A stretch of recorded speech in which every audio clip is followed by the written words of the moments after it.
నమస్కారం.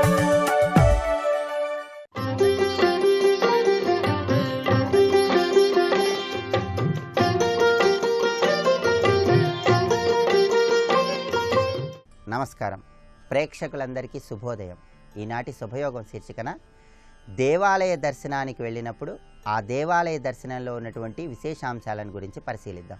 దేవాలయంలో పరమాత్మ దర్శనానికి వెళ్ళినప్పుడు పూజారులు శిరస్సు మీద శఠగోప్యాన్ని ఉంచుతారు. ఈ శఠగోప్యాన్నే షడగోప్యము అనే పేరుతో కూడా పిలుస్తారు.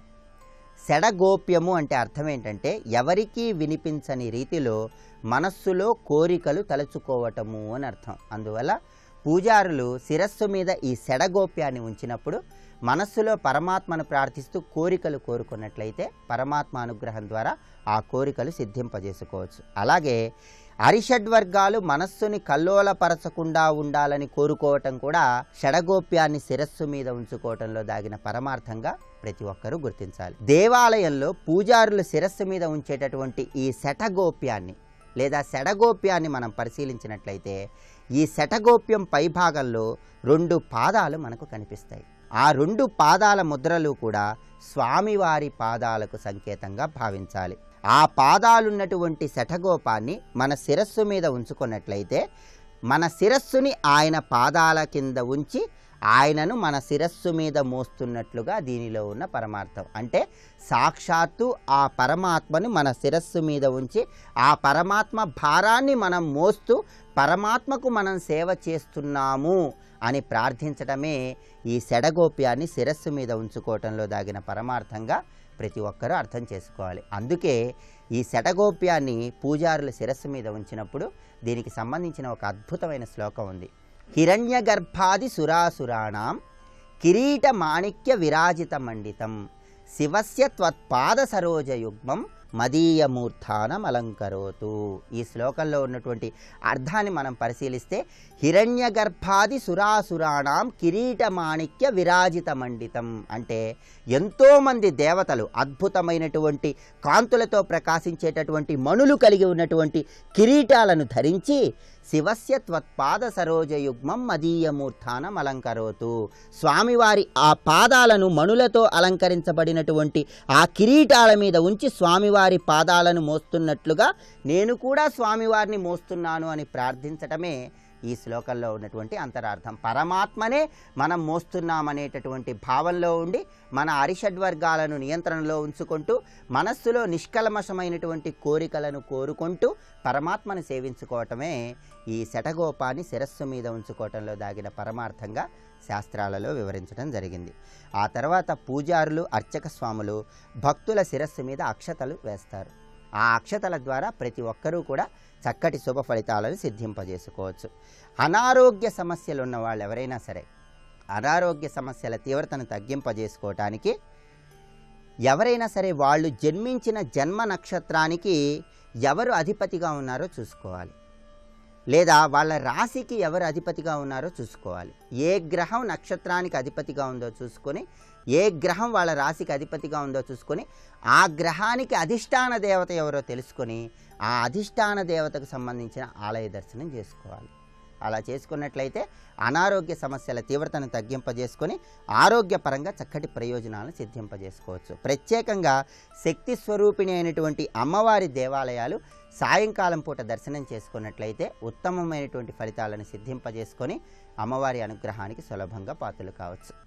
ప్రత్యేకమైన విధి విధానాలతో దేవాలయ దర్శనం చేసుకుని చక్కటి సత్ఫలితాలను అందిపుచ్చుకోండి. రేపటి శుభయోగం శీర్షికన శుక్రవారం సందర్భంగా అమ్మవారిని ఆరాధిస్తే ఎటువంటి సత్ఫలితాలు కలుగుతాయో, అమ్మవారి ఆరాధనలో దాగి ఉన్నటువంటి వైభవం ఏంటో పరిశీలిద్దాం.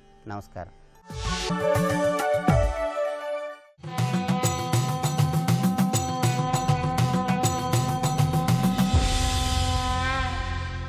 శతక సాహితీ సరస్వతికి నమస్కారం. కాంతల చెరబట్ట కనుగొనుచుంటివి పాంచాలి వెత ఎట్లు బాపినావు గోవధసేయ కన్గొనుచుంటివిప్పుడు కరుణతో కరినెట్లుగాచినావో ద్విజులు బాధలు బడ తిలకించుచుంటివి భువి కుచేలుని ఎట్లు బ్రోచినావో సత్ప్రభు రాజ్యనాశనమంద కంటివి ధ్రువునికెట్లిచ్చితో దొడ్డ పదవి దుష్ట శిక్షణమునరించి శిష్టరక్ష చేయకుండిన పూర్వ ప్రసిద్ధి చెడును ఆర్తరక్షణ బిరుదంబు హాని చెందు వైరిహర రంహ సింహాద్రి నారసింహ. ఓ నరసింహస్వామి, కాంతల చెరబట్ట కనుగొనుచుంటివి పాంచాలి వెత ఎట్లు బాపినావు. ఇక్కడ అనేకానేక మంది ఇల్లాళ్లను ఈ విదేశీయులు వచ్చి నానా బాధలు పెడుతున్నారు, వారికి హాని చేస్తున్నారు. నువ్వు ఎందుకని ఇది చూసి కూడా పట్టించుకోకుండా ఉన్నావు? పాంచాలి వెత ఎట్లు బాపినావు. ద్రౌపదీదేవికి ఇటువంటి పరిస్థితే ఏర్పడితే నువ్వు అక్కడ ప్రత్యక్షమై ఆవిడ్ని రక్షించావు కదా. ఇక్కడ ఇంతమంది భక్తురాళ్ళు బాధపడుతున్నారు, నువ్వు ఎందుకని పట్టించుకోవటం లేదు? గోవధసేయ కన్గొనుచుంటివిప్పుడు కరుణతో కరినెట్లు కాచినావో, కరిరాజునే గతి కాచినావో. ఇలా జంతు ప్రేమ అనేటువంటిది ఎలా చూపించావయ్యా? ఏనుగుని ఎలా కాపాడావు? ఏనుగుని గరుత్మంతునిపై నుండి వచ్చి నీ చక్రాయుధాన్ని విడిచి మొసలిని సంహరించి కాపాడావు కదా. నువ్వు మరి నీ ఎదురుకుండానే ఇలా గోవుల్ని సంహరిస్తుంటే నీ గోశాలలోకి వచ్చి విదేశీయులు నువ్వు ఎందుకని పట్టించుకోవటం లేదు? ద్విజులు బాధలు పడ తిలకించుచుంటివి భువి కుచేలుని ఎట్లు ప్రోచినావో. వేద పండితులను ఎన్నెన్నో హింసలు పెడుతున్నారు, దారుణంగా బాధిస్తున్నారు. నువ్వు ఆ కుచేలుణ్ణి ఎలా నువ్వు రక్షించావయ్యా? నువ్వు కుచేలుణ్ణి పట్టించుకున్నావని కథలుగా చెబుతున్నారు. ఇది కల్పితమా, నమ్మమంటావా? సత్ప్రభు రాజ్యనాశనమంద కంటివి ధ్రువునికెట్లిచ్చితో దొడ్డ పదవి. ఈ భక్తులను, ఈ సంప్రదాయాన్ని, సంస్కృతిని రక్షించటానికి పూనుకున్న రాజులను వారందరినీ కూడా ఓడిపోయేటట్లుగా చేశావు. ఈ యవనులు వచ్చి వాళ్ళని ఓడించారు. సంప్రదాయాన్ని, సంస్కృతిని నిలబెట్టేవాడు లేడు. దేవాలయాల్ని వాళ్ళు వచ్చి పాడుపెడుతున్నారు. నువ్వు ఇటువంటి వాడివి. ధ్రువుడికి, బాలుడైన ధ్రువుడికి ఈ బ్రహ్మాండంలో దివ్యమైనటువంటి శ్రేష్టమైన పదవినిచ్చావు. ఎలా ఇచ్చావయ్యా? ఇది నమ్మమంటావా? దుష్ట శిక్షణమునరించి శిష్టరక్ష చేయకుండిన పూర్వ ప్రసిద్ధి చెడును. ఇప్పుడు నువ్వు వచ్చి దుష్ట శిక్షణ చేసి భక్తులందరినీ రక్షించకపోయినట్లయితే పూర్వం పురాణాలలో చెప్పినటువంటి నీ కథలు, లీలలు, గాథలు అన్నీ కూడా అబద్ధాలని తేలిపోతాయి. నీ సత్కీర్తంతా కూడా చెడిపోతుందయ్యా. ఆర్తరక్షణ బిరుదంబు హానిజందు. వచ్చి ఆయన్ని శరణు వేడితే చాలు ఆదుకుంటాడు అనేటువంటి ఆర్తత్రాణ పరాయణుడు అనేటువంటి బిరుదు అది కాస్త మటుమాయమైపోతుందయ్యా. ఆ బిరుదుకే తలవంపు కలుగుతుంది. కనుక వచ్చి నీ భక్తులను రక్షించు. విదేశీయుల దండయాత్ర నుండి ఈ దేశాన్ని, సంస్కృతిని, సంప్రదాయాన్ని రక్షించు అంటూ ఆర్తితో ఆ లక్ష్మీనరసింహస్వామిని అర్థిస్తూ చక్కని శతకాన్ని అందించిన విద్వత్కవులు, భక్తాగ్రేసరులు శ్రీ గోగులపాటి కూర్మనాథ కవి రచించిన సింహాచల నారసింహ శతకంలోని మరి ఒక పద్యం గురించి రేపు ఉదయం తెలుసుకుందాం. ఓం నరసింహాయ నమః.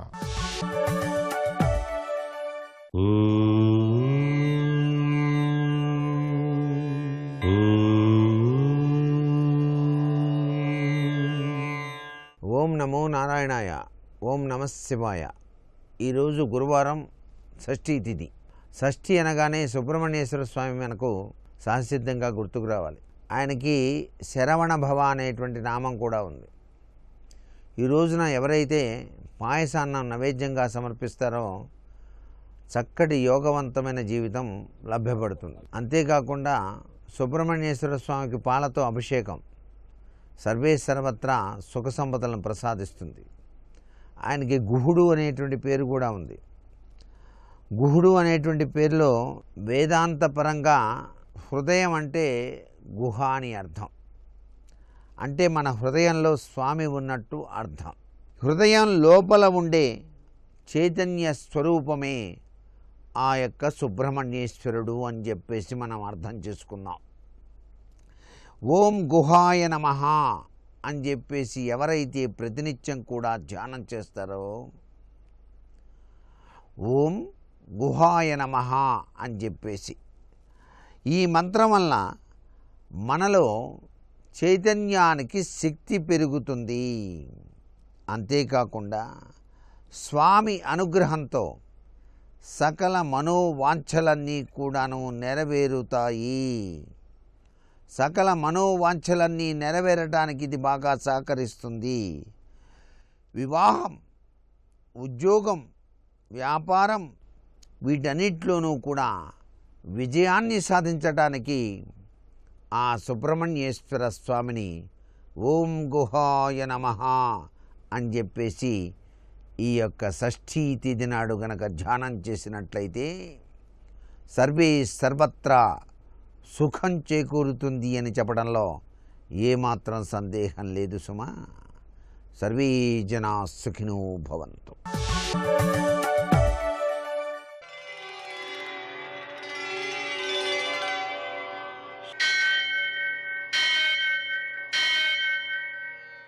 सहस्रशीर्षं देवं विश्वाक्षं विश्वशम्भुवं विश्वं नारायणं देवमक्षरं परमं पदं विश्वतः परमां नित्यं विश्वं नारायणगुं हरिं विश्वमेवेदं पुरुषस्तद्विश्वमुपजीवति पतिं विश्वस्यात्मेश्वरगुं शाश्वतगुं शिवमच्युतम् नारायणं महाज्ञेयं विश्वात्मानं परायणम्.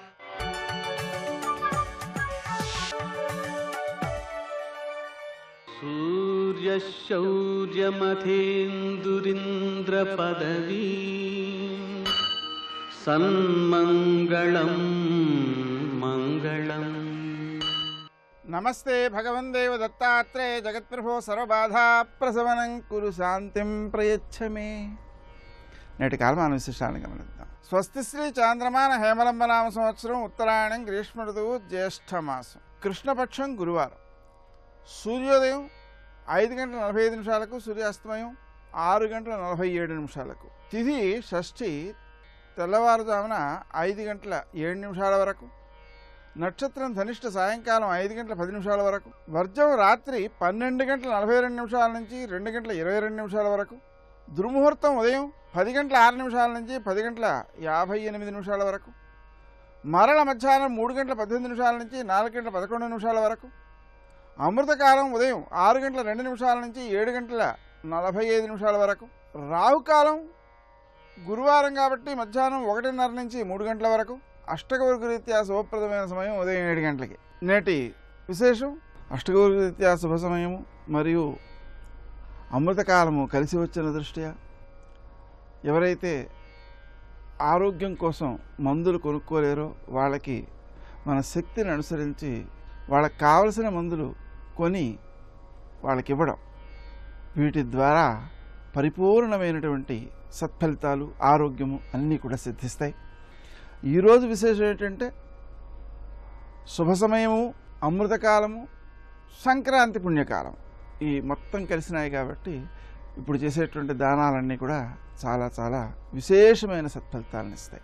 ఒకవేళ మనం దానం చేసుకునేటందుకు అవకాశాలు లేకపోతే మానసికంగా ఈ దానాదులు చేయడం ద్వారా, అంటే దాన ధ్యానం అన్నమాట, ఎవరెవరికి ఏ ఏ వస్తువులు కావాలో అన్నిటినీ కూడా ఇచ్చేస్తున్నట్లుగా వాళ్ళు ఆనందపడుతున్నట్లుగా మనం భావన చేయడం.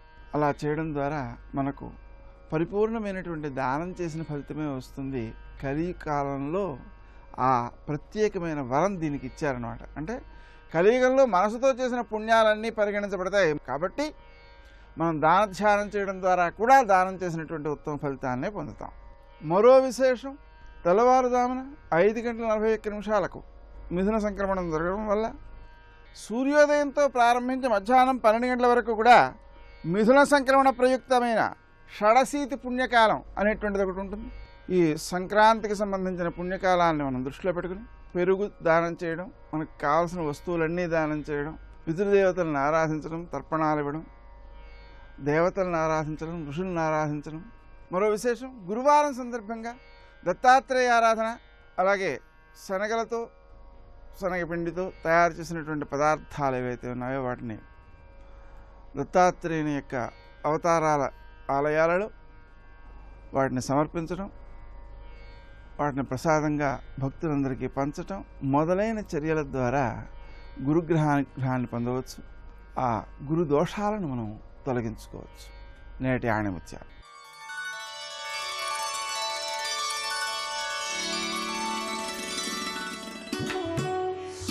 పరమాత్మ అవ్యయుడు, లీలారూపుడు. ఆయన లీల ఈశ్వర లీల, దేవలీల, జగల్లీల, నరలీల అని 4 రీతుల్లో ప్రకాశిస్తోంది. నరలీలలోనే భగవద్ అవతారం సంఘటిల్లుతుంది.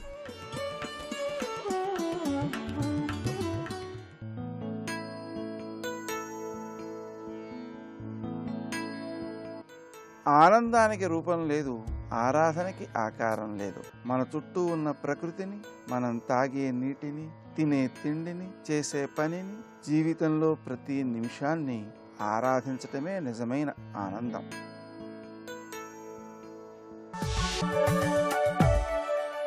ప్రాతస్మరామి లలితావదనారవిందం బింబాధరం పృథులమౌక్తికశోభినాసం ఆకర్ణదీర్ఘనయనం మణికుండలాఢ్యం మందస్మితం మృదుమదోజ్వల ఫాలదేశం దధానో భాస్వత్తాం అమృతనిలయో లోహితవపుః వినమ్రాణాం సౌమ్యో గురురపి కవిత్వంచ కలయన్ గతౌ మందో గంగాధర మహిషి కామాక్షి.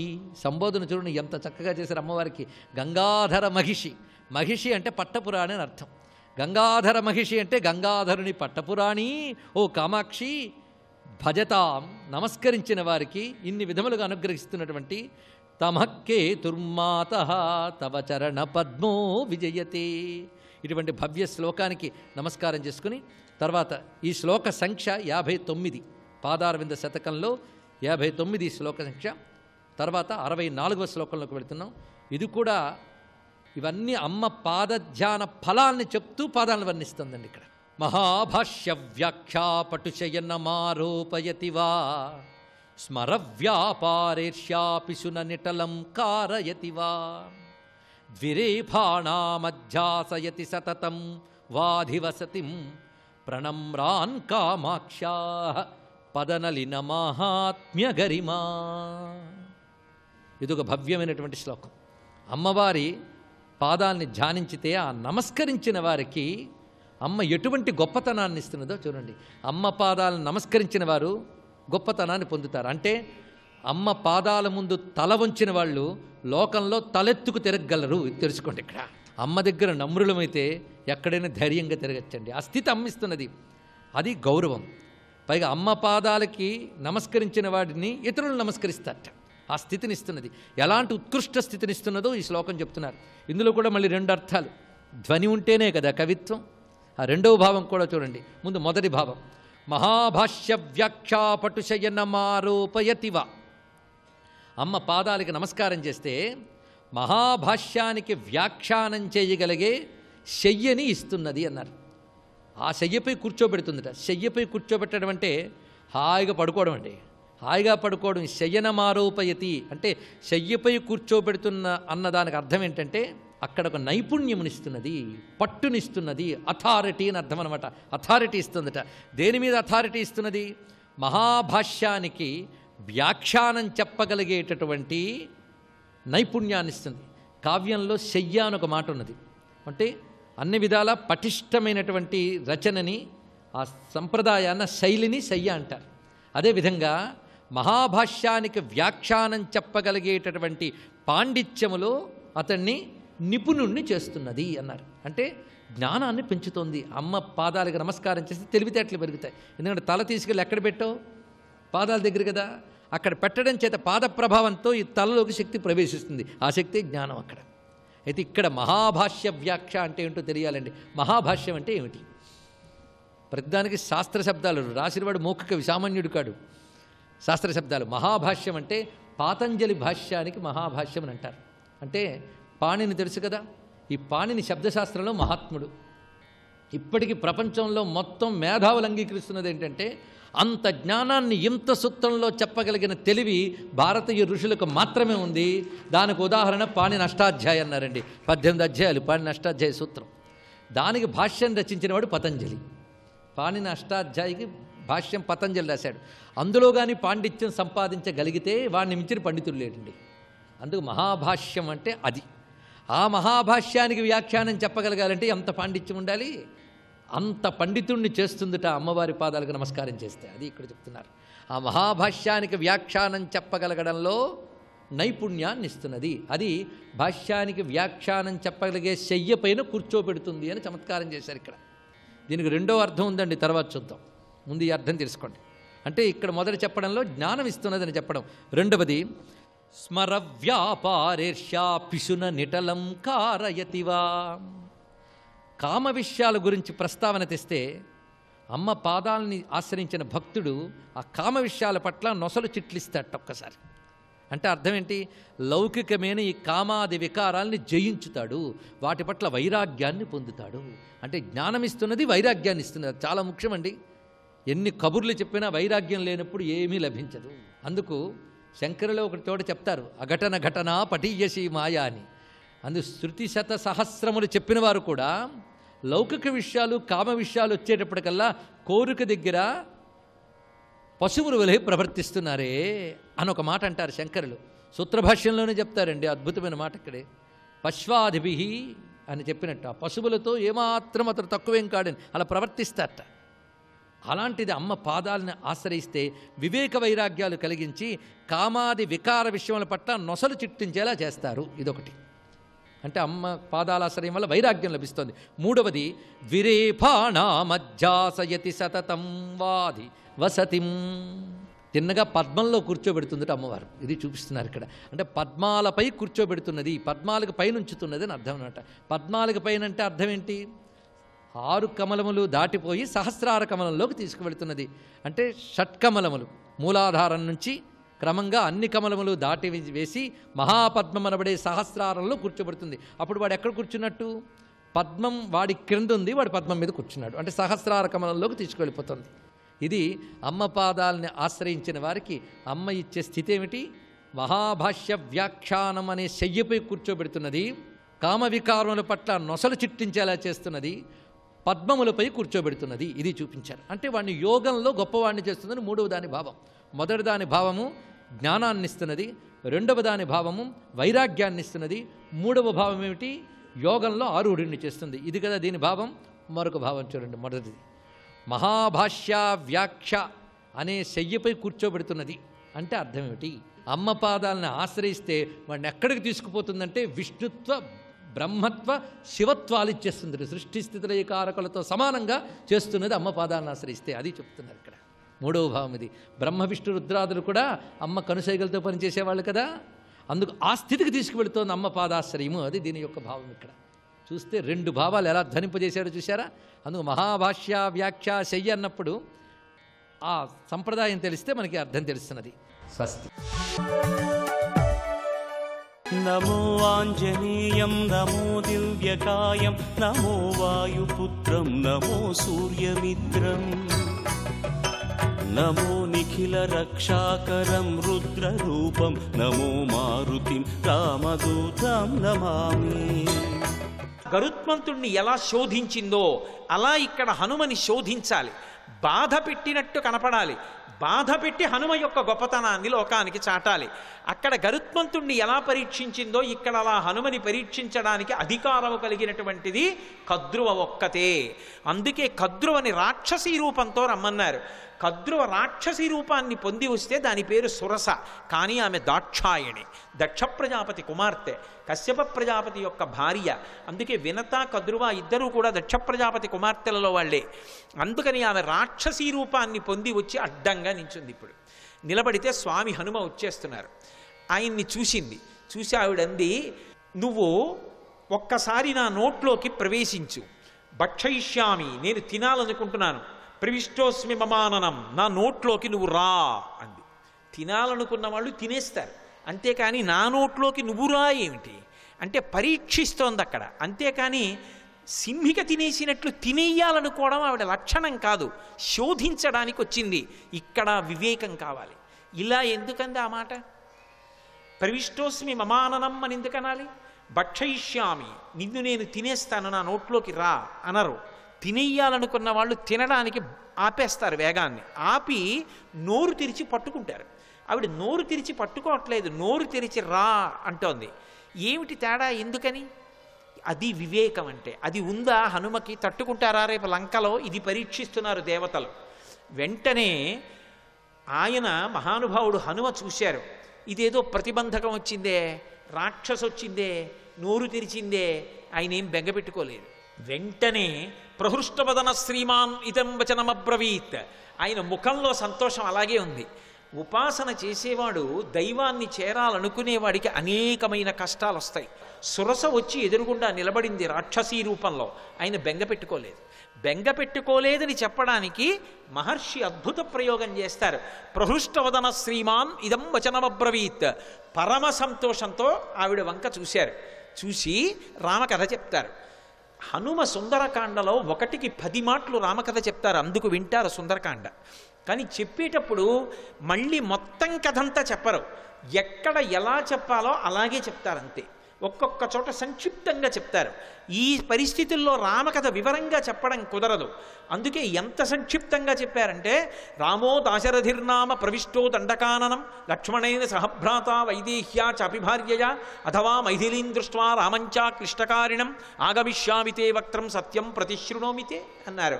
అమ్మ, దశరథ మహారాజు గారి కొడుకు రామచంద్రమూర్తి సీతమ్మతో కలిసి తండ్రిని సత్యమునందు నిలబెట్టడానికి అరణ్యవాసానికి వస్తే రాముడి భార్య అయిన సీతమ్మని రావణుడన్న రాక్షసుడు అపహరించాడమ్మా.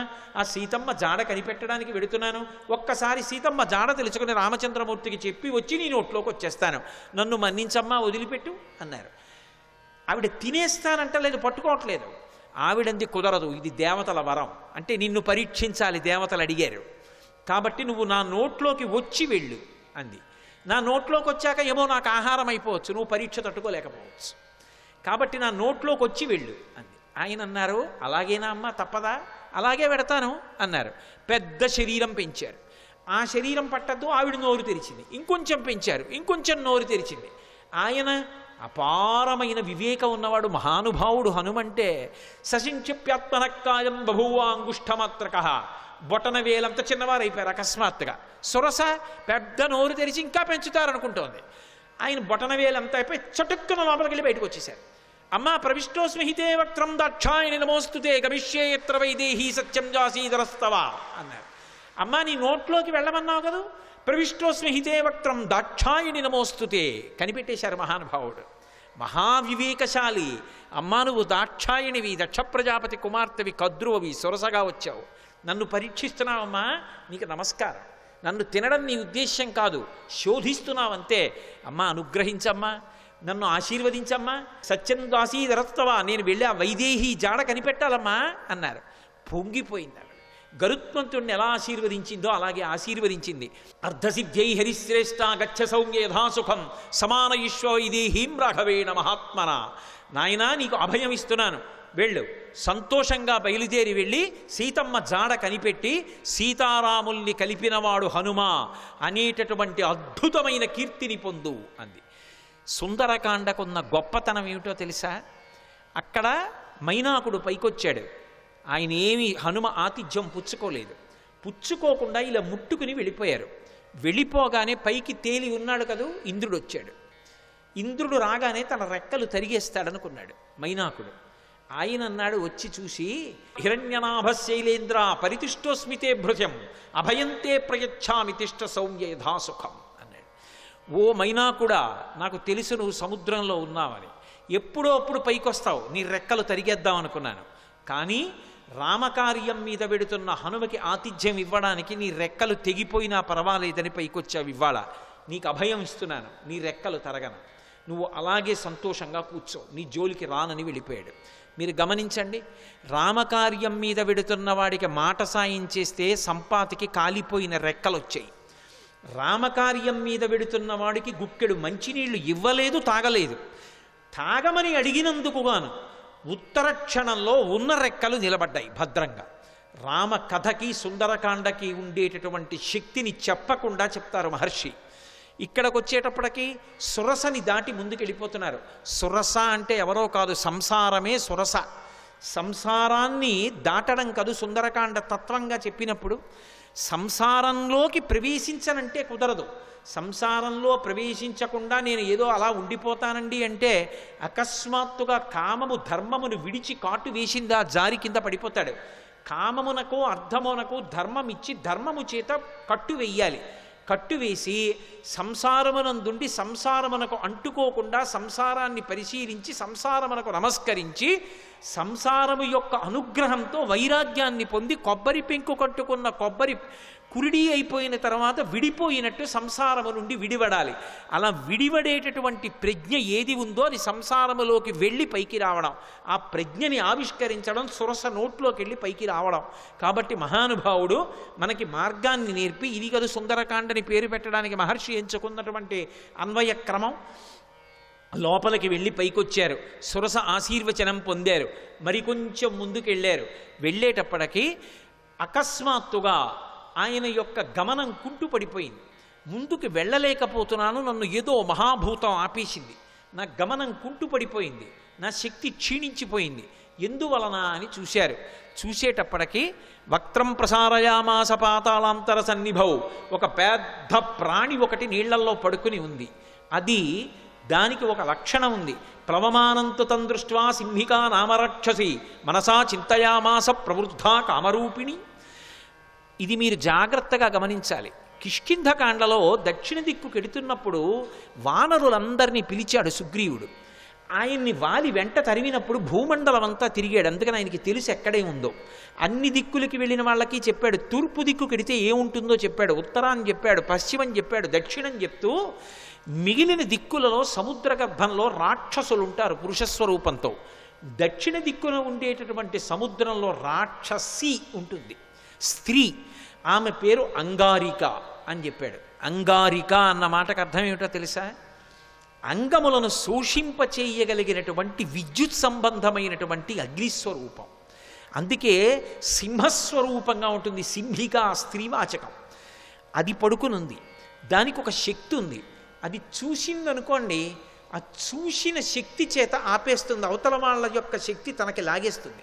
సర్వం శ్రీ ఉమామహేశ్వర పరబ్రహ్మార్పణమస్తు. స్వస్తి.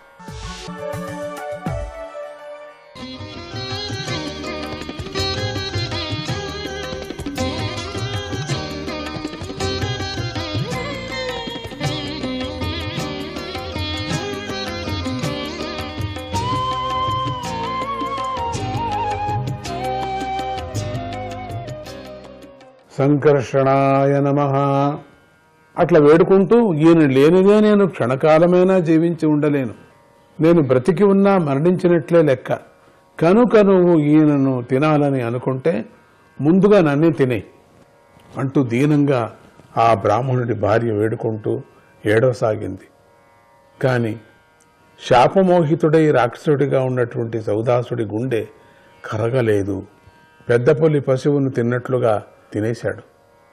అసలు వినలేదు, ఎందుకంటే రాక్షసుడు అయిపోయాడు కదా, రాక్షసుడు బుద్ధి మొత్తం వచ్చేసింది కదా, ఇంకా దయాబుద్ధి ఎక్కడుంది ఇక్కడ, మళ్ళీ రాజుబుద్ధి ఎక్కడొచ్చింది, ఇక్కడికి లేదు కదా. ఆ సౌదాస మహారాజుకి ఇలా శాపం ఇచ్చింది.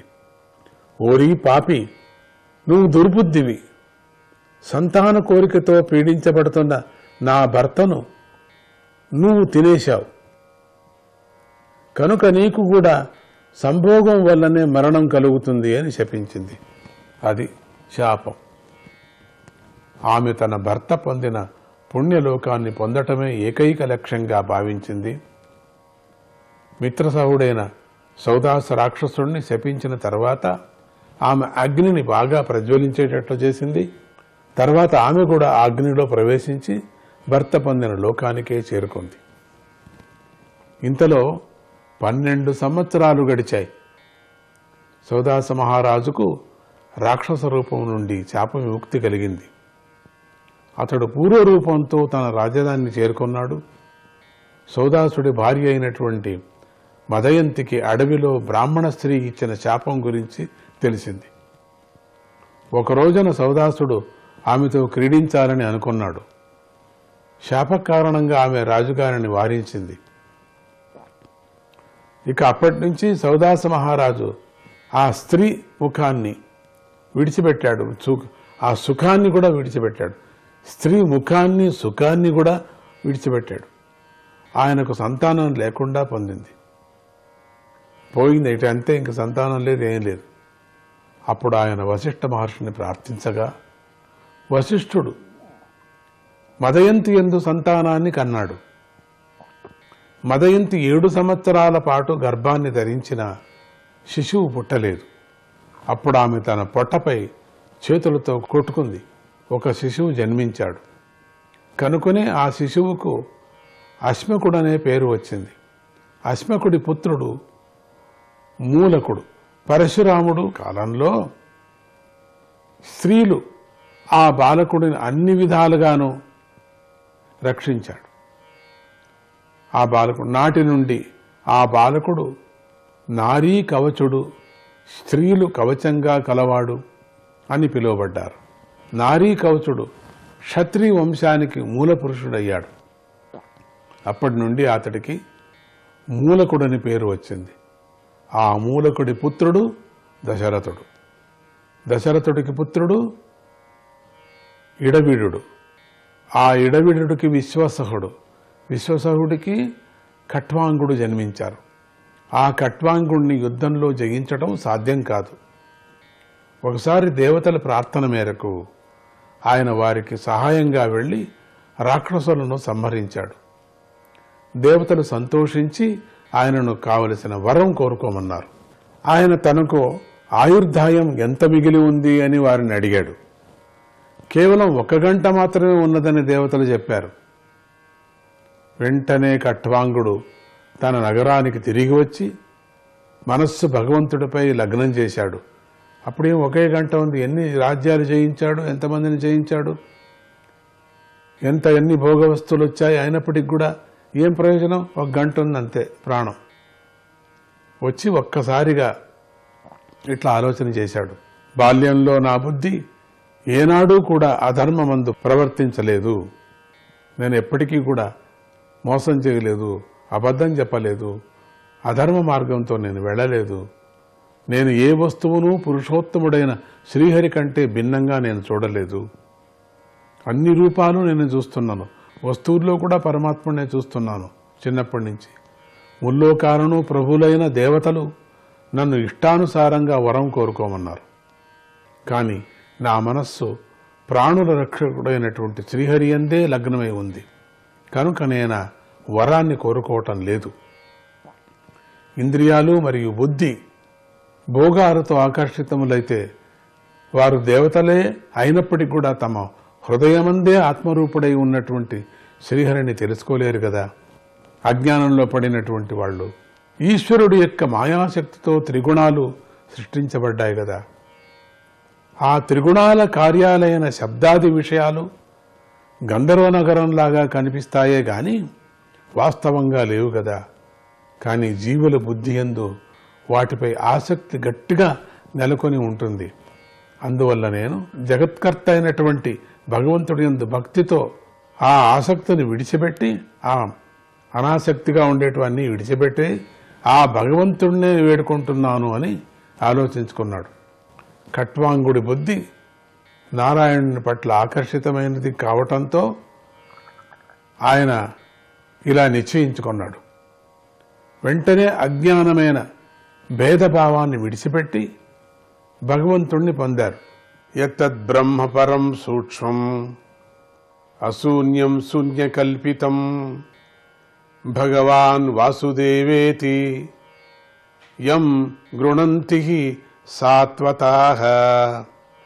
ఓ పరీక్షిత రాజా, పరబ్రహ్మ ప్రకృతికి అతీతమైనది, ఇంద్రియ గోచరం కానిది, శూన్యం కానిది, కానీ శూన్యమా అన్నట్లుగా కల్పించబడింది.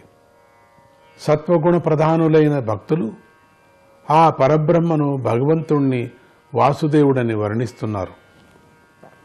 ఇంతటితో 9వ స్కందంలోని 9వ అధ్యాయం సమాప్తమవుతుంది. ఇక 10వ అధ్యాయం. ఈ అధ్యాయంలో శ్రీరామచంద్ర చరిత్ర చెప్పబడింది. శ్రీ సుఖమహర్షి ఇలా చెప్పసాగాడు. కట్వాంగుడి పుత్రుడు దీర్ఘబాహువు.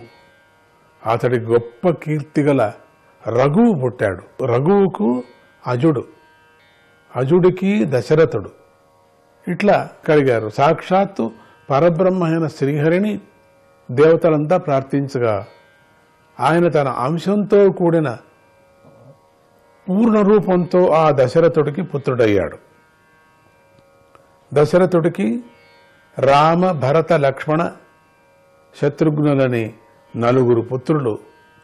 తత్వవేత్తలైన మహర్షులు సీతాపతి అయిన శ్రీరాముడి వృత్తాంతాన్ని విస్తారంగా చెప్పారు. నువ్వు కూడా అనేక సార్లు విన్నావు. శ్రీరాముడు తండ్రి మాటను నిలబెట్టడానికై రాజ్యాన్ని విడిచిపెట్టాడు. ఆయన పాదాలు అతి సుకుమారంగా ముట్టుకుంటే కందిపోతాయా అన్నట్లుగా ఉంటాయి. కనుకనే తన ప్రియురాలైన సీతాదేవి తన చేతులతో ఆ పాదాలను నొక్కినా కూడా కందిపోయే పద్మాల వంటి పాదాలతో ఆయన అనేక వనాల్లో సంచరించాడు. పరీక్షిత్ మహారాజు నువ్వెన్నో విన్నావు కదా ఈ కథను అని సుఖబ్రహ్మ చెప్తూ ఉన్నాడు. ముందు చెప్తున్నాడు, నారాయణాయ నమః, అచ్యుతాయ నమః.